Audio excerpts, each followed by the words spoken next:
Well, hi, welcome back. I'm Susan Hession. This is A Living Event, and you're back in my kitchen. Now, we're going to continue our conversation about how to put together a great Oktoberfest.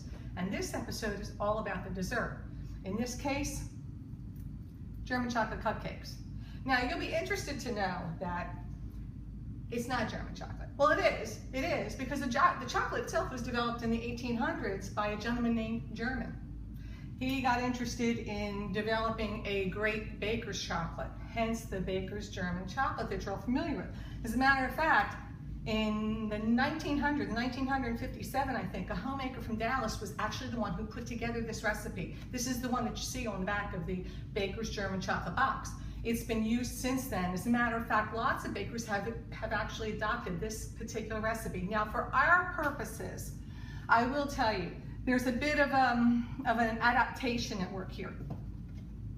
Box cake. And there's a reason why. Now, to be honest with you, this is like the best recipe in the world to make a delightfully light and spongy cake. However, when it comes to making this cupcake with the stuffing and filling in it, frankly, it just doesn't work. It falls apart. So what you'll find is, if you just keep it simple, use a German chocolate, Swiss chocolate type of box cake mix, it will make the consistency of the cake perfect for your cupcake. And that way it's kind of dense enough that it can support the filling. So if you've ever made this recipe, the filling itself is coconut, pecans, evaporated milk, butter, vanilla. That's about it, and some sugar. It's easy peasy. You put it on the stove for about 15 minutes, you mix it all up, it gets thick, it gets caramely brown, and then you set it off to cool. So, excuse me one sec, because it's Saturday afternoon and 12 o'clock is mimosa time, so bear with me. What we're going to do for this episode is just show you how to fill the cupcake. Grab a spoon, something small like a baby feeding spoon. I have tried using you know, the fillers, the bakery fillers, the bags, pastry bags. It's not so swell. This stuffing is so thick that it just gets stuck and it makes a mess. So again, make it easy on yourself. Take a small spoon, carve out the inside of the cupcake. Just get rid of the insides, okay? You want to go, about halfway, maybe not quite 2/3 of the way down.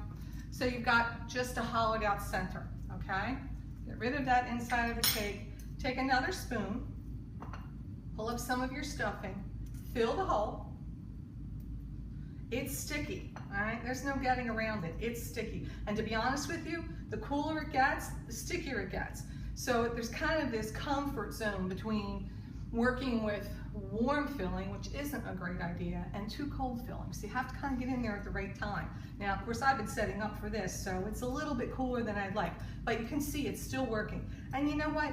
You see the consistency of this? It's kind of ragged. It's the coconut, but that's okay. You're not trying to make a smooth and beautiful cupcake topping, kind of like the top of a wedding cake. That's not what this is supposed to be at all.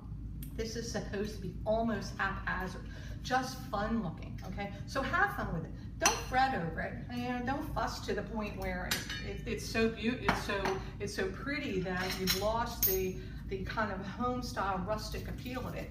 All right, so this is what we're gonna do. I'm gonna show you how this looks. You saw how simple it was, right? We cut a little hole in the cupcake. We put the stuffing inside the hole, and then we just kind of frosted off the top. And I'm not going to tell you they're not a little bit messy, but what I am going to tell you is you're not going to have a guest who's going to resist trying this cupcake after your Oktoberfest meal. So you come back next time, I know you're going to enjoy this cupcake. It's simple, it's easy, it's delicious. Have a great time. Bye-bye. P.S. I forgot to tell you one of the most important things. Mimosas, they're not just for breakfast anymore. Interestingly enough, champagne goes with just about anything, which you probably already know. But you see how my mimosa is made? It's not champagne and orange juice. It's champagne and an orange slice, because who wants to ruin the taste of the champagne? Now, you know what else you want to remember? Oranges, chocolate, sublime, perfect together. So don't think that you can't serve this breakfast drink with this chocolate cupcake. I hope you'll try it. Looking forward to seeing you again later. Bye now.